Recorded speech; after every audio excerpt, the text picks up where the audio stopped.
अस्सलाम वालेकुम स्टूडेंट्स, क्या हाल हैं? उम्मीद करता हूँ खैरियत से होंगे।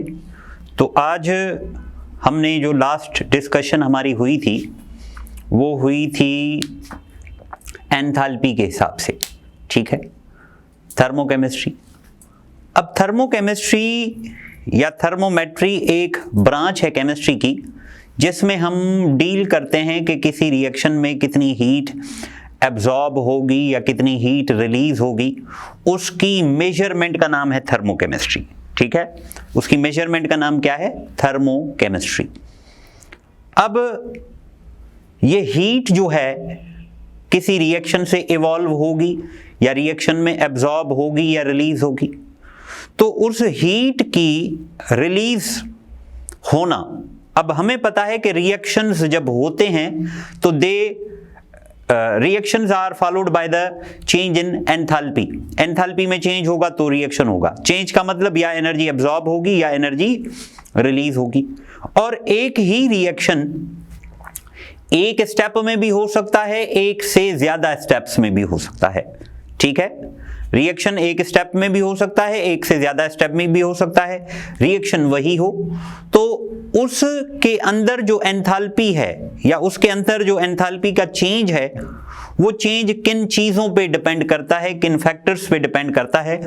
इसी को सबसे पहले एक साइंसदान थे हैस, जिसने इसको स्टडी किया था और उसने एक कानून दिया था जिसका नाम है हैसेस लॉ। तो हम हेडिंग देते हैं हमारे टॉपिक की, हैसेस law of constant heat of summation.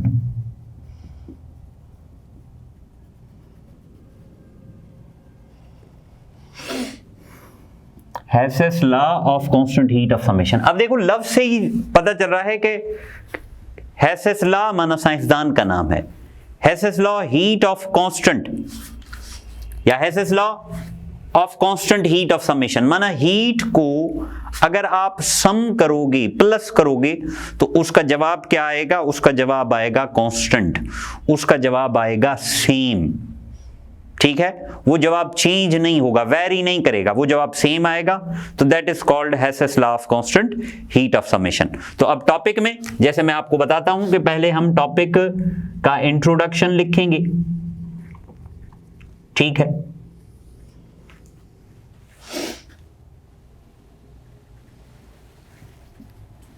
सबसे पहले कि भाई this law was given by G. Hess in 18, ये आप लोगों के लिए वर्क है कि इसने, ये हैस ने दिया था, कब दिया था? 18 समथिंग। वो आप मुझे देख के मुझे बताना कि इसने ये कानून कब दिया था, ठीक है। अब ये लॉ क्या डिस्क्राइब करता है? ये लॉ डिस्क्राइब करता है कि भाई जो एंथैल्पी चेंज है, उस एंथैल्पी चेंज का रिएक्शन के स्टेप्स से कौन सा रिलेशन है, या एंथैल्पी चेंज किस पे डिपेंड करती है, या एंथैल्पी चेंज किसके ऊपर डिपेंड नहीं करती। तो हम ये इसकी लिख लेते हैं कि this law describes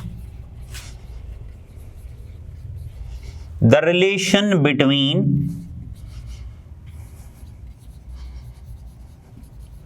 enthalpy change and the manner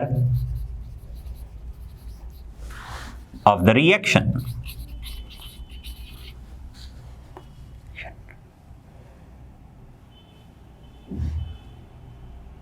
ठीक है, in which reaction proceeds। तो ये कानून हमें बताता है कि कोई रिएक्शन कैसे होगा, उसका और एंथैल्पी चेंज का क्या रिलेशन है, ठीक है। अब ये हो गई इसका इंट्रोडक्शन। अब इसकी स्टेटमेंट क्या है? इसकी स्टेटमेंट ये है कि रिएक्शन एक स्टेप में हो या एक से ज्यादा स्टेप्स में हो। ध्यान से सुनिएगा, इसके बाद हम एंड में इसकी प्रैक्टिकल या एक्सपेरिमेंटल वेरिफिकेशन भी करेंगे। रिएक्शन एक स्टेप में हो या एक से ज्यादा स्टेप्स में हो, लेकिन जो एंथैल्पी का चेंज होगा वो एंथैल्पी का चेंज हमेशा क्या निकलेगा, कांस्टेंट निकलेगा, सेम निकलेगा। और यही से नाम का पता चलता है कि भाई कांस्टेंट हीट ऑफ समेशन, माना रिएक्शन एक स्टेप में हो या रिएक्शन एक से ज्यादा स्टेप्स में हो, जो एंथैल्पी चेंज होगी वो एंथैल्पी चेंज क्या निकलेगी, हमेशा सेम निकलेगी, हमेशा फिक्स निकलेगी, कांस्टेंट निकलेगी। That is called Hess's law. तो हम इसकी स्टेटमेंट लिखते हैं, ठीक है। जागते रहना भाई, सोना नहीं है, ठीक है। कि ये कहता है कि इफ अ रिएक्शन, अगर कोई reaction, if a reaction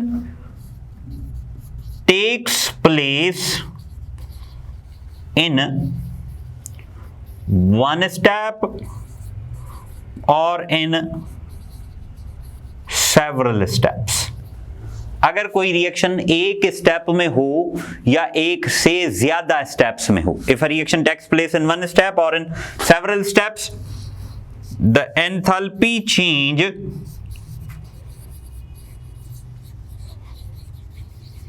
is same in both cases. जो एंथैल्पी चेंज है वो दोनों केसेस में क्या होगी, सेम होगी, यकसां होगी। अब देखो यहां पर हम एक रिएक्टेंट सेलेक्ट करते हैं ए, ठीक, we are starting with A, this A is changed into B. ये ए किस में चेंज हुआ, बी में चेंज हुआ। हमने कोई सब्सटेंस ए लिया, वो कन्वर्ट किस में हुआ, बी में। तो ए से लेकर बी तक जो हमारे पास एंथैल्पी आई वो आई डेल्टा एच, ठीक है। समझ गए बात को, हमने ए लिया, ए से क्या बनाया, बी, और इसकी एंथैल्पी चेंज क्या आई, डेल्टा एच। अगर मैं आपसे पूछूं आपसे कि ये कितने स्टेप्स हैं, तो you will say this is a one step. ये हमने रिएक्शन एक स्टेप में कराया, ए टू बी, और इसका एंथैल्पी चेंज क्या आया, डेल्टा एच, ठीक है। अब हमने क्या किया कि इस रिएक्शन को दूसरे रूट से किया। हम ए से बनाया हमने सी, ठीक है। ए से क्या बनाया, सी। तो ए और सी के बीच में भी एंथैल्पी चेंज हुआ होगा, उसका हमने नाम रखा डेल्टा H1। क्या नाम रखा हमने, डेल्टा H1, ठीक है। फिर हमने क्या किया भाई, सी से कोई और चीज बनाई, डी, तो सी से डी भी एंथैल्पी चेंज हुई होगी, तो इसका हमने क्या नाम रखा, डेल्टा H2। फिर डी से हमने कोई सब्सटेंस बनाई B,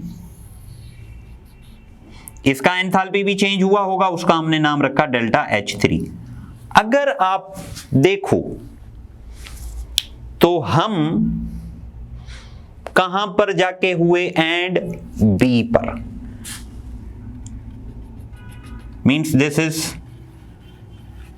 ending, this is starting. Start कहां से हुए भाई, ए से, एंड कहां पर हुए, बी पर।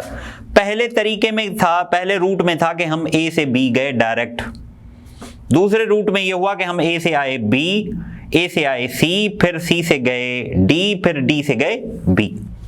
ये ऐसे ही है, सपोज जैसे आपको यहां से कराची जाना है, ठीक है, या यहां से आपको लाहौर जाना है, या ये भी हो सकता है कि मैं लाहौर नहीं जाऊंगा या जाऊंगी, ऐसे भी कोई बोल सकता है।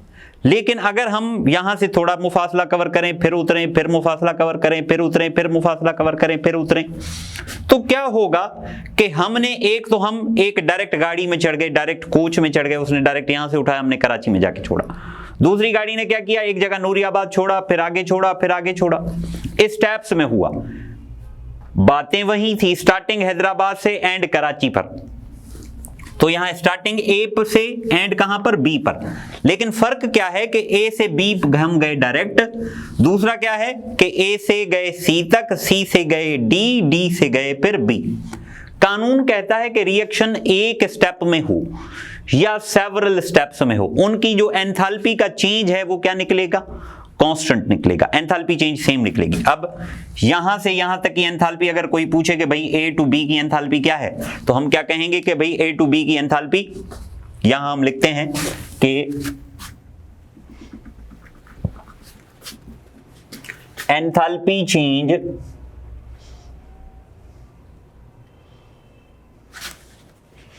from A to B is delta H।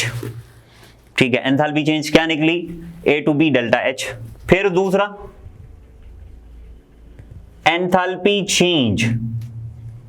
Change of, अब कहां से, A से C, C से D, D से B।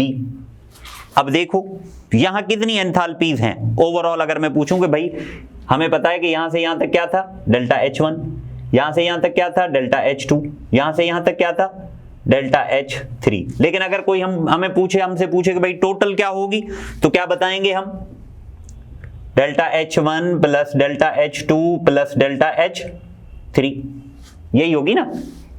कानून क्या कहता है, ये है सिंगल स्टेप, ये है 3 स्टेप्स। जो एंथैल्पी सिंगल स्टेप की होगी वही एंथैल्पी 3 स्टेप्स की होगी, जो भी एंथैल्पी सिंगल स्टेप की होगी वही एंथैल्पी 3 स्टेप्स की होगी। तो अगर हम यहां के ऊपर कानून लगाएं कि अकॉर्डिंग टू हेसेस लॉ, तो हेसेस लॉ से क्या बनेगा कि ये और ये आपस में क्या निकलेंगे, बराबर। तो delta H is equal to delta H1 plus delta H2 plus delta H3। ठीक है, तो क्या है, this is mathematical form of Hess's law, this is mathematical form of Hess's law. ये हेसेस लॉ की क्या है, मैथमेटिकल फॉर्म, जो कहां यूज होगी, used to solve numericals, problems वगैरह करने के लिए ये इस्तेमाल होगी। ठीक है, समझ गए बात को, या कंफ्यूजन है कोई। रिएक्शन एक स्टेप में हो या एक से ज्यादा स्टेप में हो, एंथैल्पी चेंज जो होगी वो क्या होगी, सेम निकलेगी, कांस्टेंट निकलेगी सारे केसेस में, सारी हालतों में। अब हम दोबारा इस एग्जाम्पल पर आते हैं कि इन दोनों में किस चीज का फर्क है, A to B और A C D फिर B, किस चीज का फर्क है, तो आप कहोगे इन दोनों में पाथ का फर्क है, रास्ते का फर्क है, प्रोसेस का फर्क है, प्रोसीजर का फर्क है। सिमिलैरिटी क्या है, तो आप कहोगे इन दोनों में कौन सी चीज सिमिलर है, इनिशियल और फाइनल। तो यहीं पर हेसेस लॉ की दूसरी डेफिनेशन या दूसरी स्टेटमेंट भी बनाई जा सकती है कि जो एंथैल्पी चेंज है वो रास्ते के ऊपर डिपेंड नहीं करती, एंथैल्पी चेंज रास्ते के ऊपर डिपेंड नहीं करती, पाथ के ऊपर डिपेंड नहीं करती, किसके ऊपर डिपेंड करती है, ये डिपेंड करती है इनिशियल सब्सटेंस और फाइनल सब्सटेंस। स्टार्टिंग कहां से हो रही है, एंडिंग कहां से हो रही है, ये सिर्फ और सिर्फ इस पर डिपेंड करती है, और किसी चीज पे के ऊपर ये डिपेंड नहीं करती। तो हम इसकी दूसरी स्टेटमेंट ये बना लगते हैं कि the enthalpy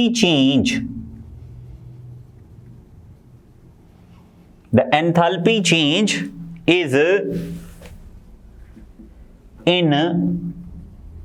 independent of the followed path। Enthalpy change जो है वो फॉलोड पाथ पर डिपेंड नहीं करती, बट इट तो किस पर डिपेंड करती है, only depends upon initial and final substances.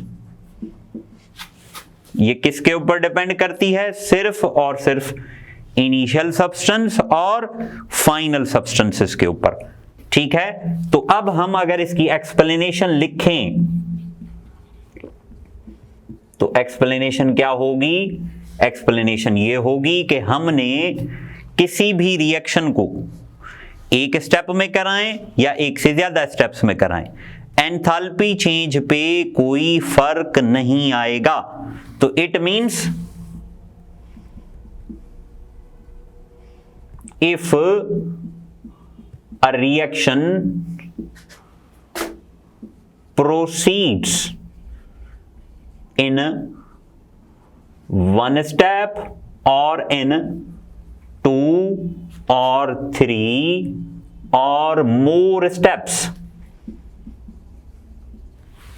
Reaction एक स्टेप में हो, दो स्टेप में हो या मल्टी स्टेप्स में हो, एंथैल्पी चेंज, जो एंथैल्पी चेंज है is same for all. Enthalpy change क्या होगी? सारों के लिए सेम होगी, चेंज नहीं होगी। तो हमने एग्जाम्पल में देखा कि भाई एग्जाम्पल में क्या है,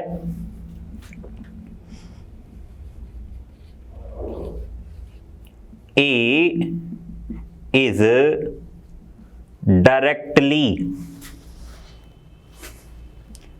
changed into B, A is directly changed into B। दूसरे में क्या है? ये हो गया एक तरीका, एक मैनर। ठीक है, पहला तरीका हम जिसे कहते हैं कि भाई फर्स्ट। दूसरा क्या है? A is changed into C, C is changed into D, and finally D is changed into B। This is second manner. लेकिन जो एंथैल्पी फर्स्ट मैनर की होगी वही एंथैल्पी सेकेंड मैनर की होगी। ठीक है, this is Hess's law of constant heat of summation. समझ गए?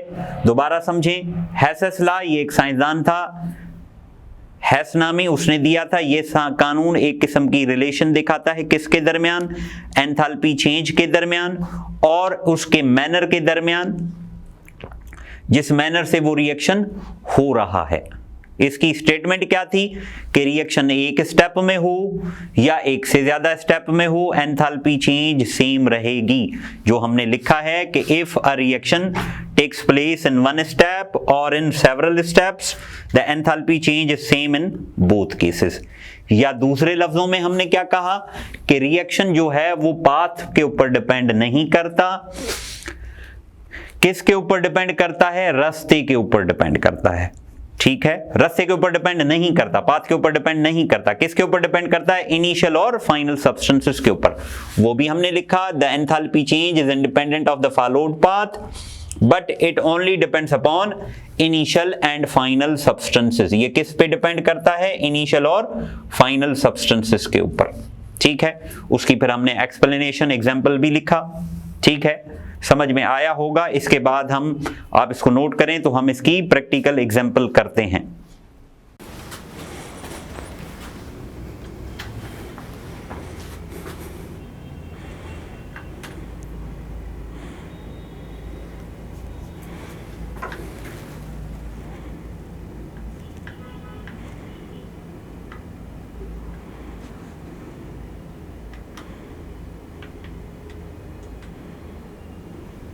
हाँ तो स्टूडेंट्स, हम हेसेस लॉ हमने अभी डिस्कस किया है। अब हम हेसेस लॉ की एक्सपेरिमेंटल वेरिफिकेशन डिस्कस करते हैं कि बाकी ये बात सही है या नहीं। तो इसके लिए हमने जो एग्जाम्पल सेलेक्ट किया है और बहुत ही कॉमन एग्जाम्पल है वो ये है कि reaction of carbon dioxide with sodium hydroxide solution that is in excess. ठीक है, माना सोडियम हाइड्रोक्साइड हमारे पास ज्यादा है उसकी एक्सेस है तो उसके साथ कार्बन डाइऑक्साइड रिएक्शन करके बनाता है सोडियम कार्बोनेट, और इस दौरान जो एंथैल्पी चेंज आती है वो आती है -90 किलो जूल पर मोल। इसी रिएक्शन को अगर हम दूसरे रूट से लेके जाएं कि भाई पहले हम बनाएं बाइकार्बोनेट फिर कार्बोनेट बनाएं, तो यहां पर हमारे पास 2 स्टेप्स आ जाते हैं। उसमें भी अगर एंथैल्पी चेंज हम देखेंगे तो एक स्टेप की आएगी 49, दूसरे स्टेप की आएगी 41। 49 और 41 को अगर आप सम करोगे तो अगेन यू विल गेट 90। ठीक है, तो अब हम हेडिंग देते हैं कि भाई experimental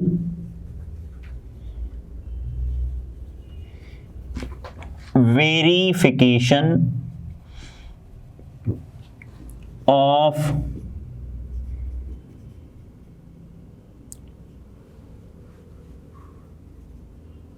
Hess's law.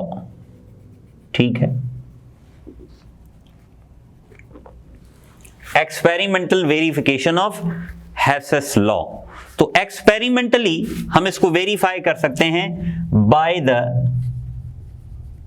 Reaction of CO2 with excess NaOH solution to give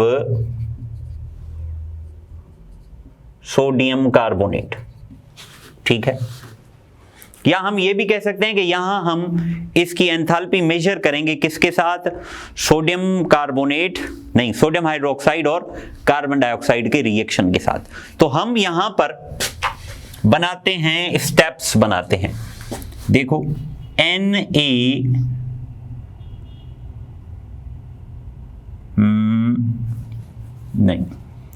CO2 plus NaOH,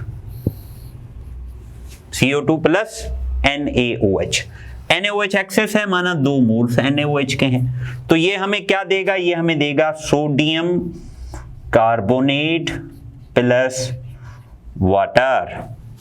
ठीक है, ड्रिंकिंग वाटर, समझ गए। अब इसकी जो एंथैल्पी चेंज है वो है -90 किलो जूल पर मोल।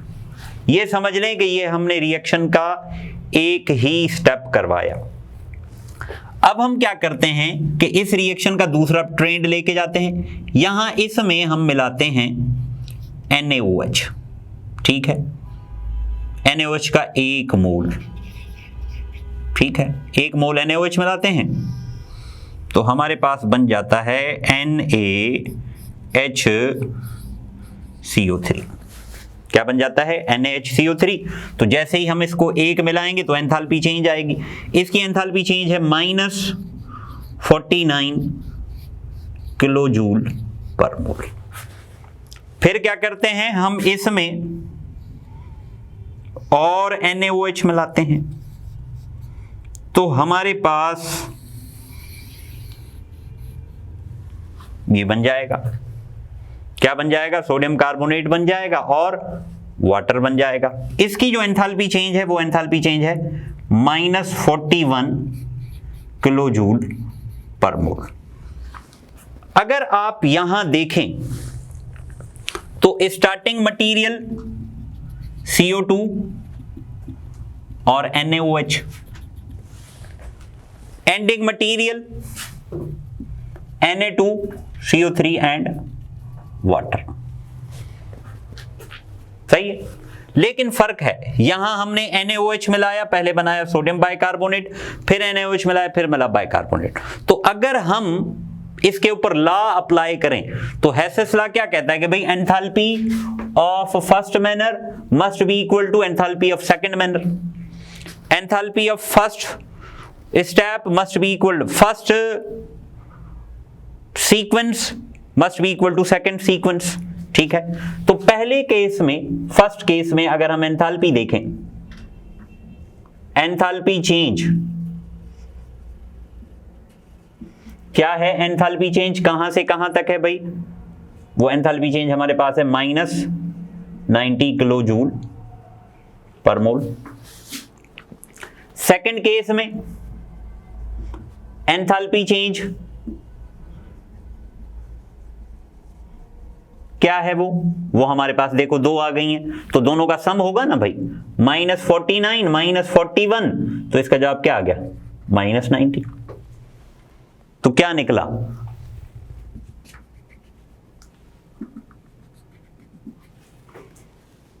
ऐसे भी कर सकते हैं, या हम देखो इसको नाम दें, दिस इज डेल्टा H, इसको नाम दें डेल्टा H1, इसको नाम दें डेल्टा H2। हो गया, ये डेल्टा H, ये डेल्टा H1, ये डेल्टा H2। ठीक है, अब देखो तो यहां पर भी अगर लॉ अप्लाई करें हम, हेसेस लॉ, अकॉर्डिंग टू